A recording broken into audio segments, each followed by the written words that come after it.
Welcome to this week's edition of CEO Corner. I'm Otis Rawl, President and CEO of the South Carolina Chamber of Commerce, and we're privileged today to have Congressman James Clyburn, head of the majority party in the House of Representatives.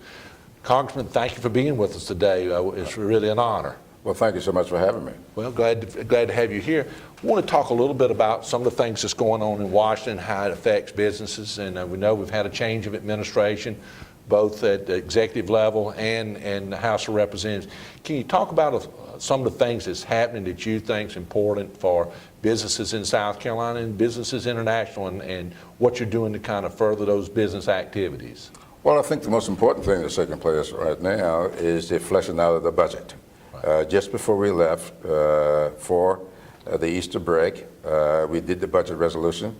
It's a resolution I'm very proud of, and I think all South Carolinians can be proud of it. John Spratt, who I am proud to share counters with here in South Carolina, is our chair of the Budget Committee.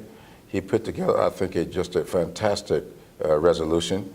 That resolution is passed both the House and the Senate, right. Pretty much intact.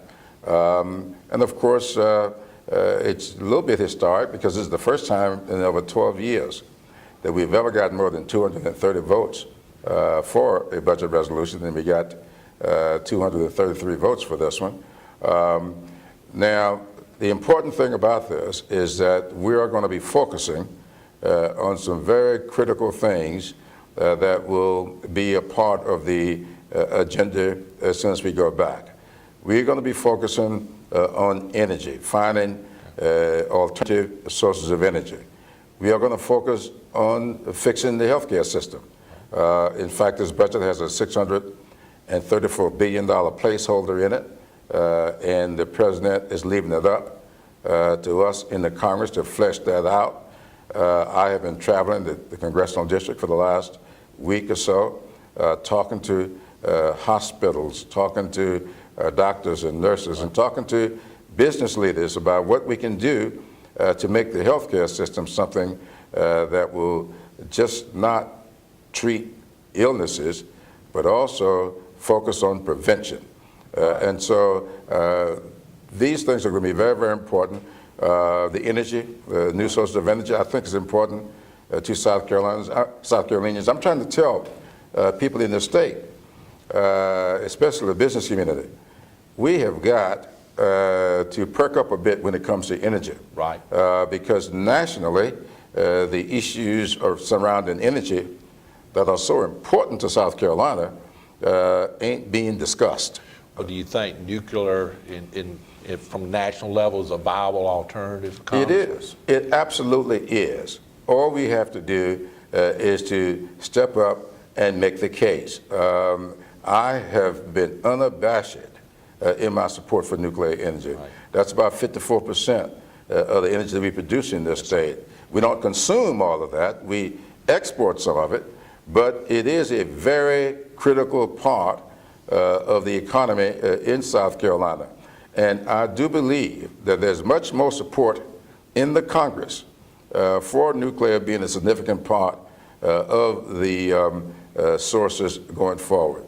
Now, as you know, we're going to be putting together this renewable portfolio, energy portfolio, RES as we call it, and we cannot afford to have the program proceed as is currently fashioned, because we'll pay one heck of a penalty in a state like South Carolina if we do.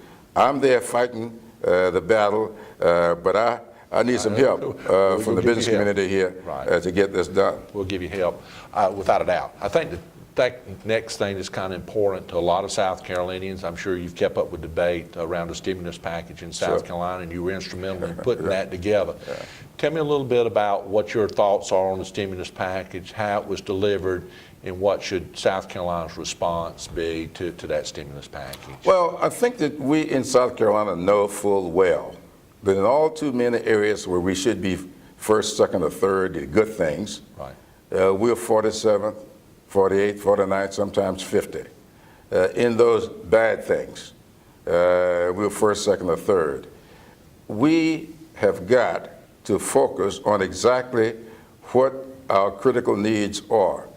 South Carolina has a history of education that is not good. Right. We have a constitution that mandates minimally adequate education for our children. Now, that ought not be our goal. Just because the Constitution mandates it as a minimum, that ought not be our maximum. But in all too many instances, we only measure up to what the Constitution requires. For 20 years now, we've been in court trying to hold on to that.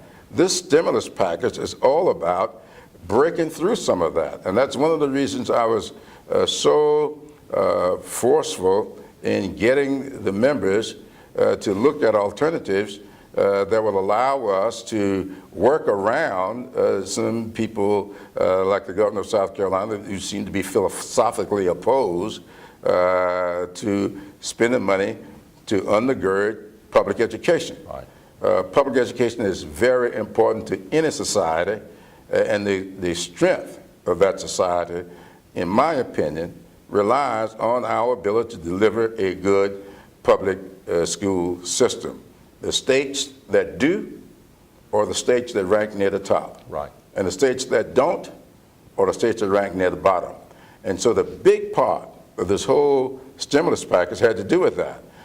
And so even when you talk about stabilization, state stabilization funds, it was to stabilize educational pursuits, to stabilize security, the first responders.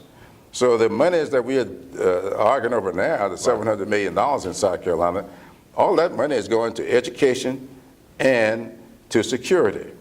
Without a doubt. Well, Congressman, thank you. You know, we try to get those issues that are right there, and you're right on point with every one of them. And we appreciate you joining us today. Thank you for all you do in Congress for us, and I know you always have South Carolina's best interests in heart. So thank you very much. Thanks for having me. Thank you. Thank you for joining us on CEO Corner, and join us next week when we'll have another issue discussed that affects your bottom line.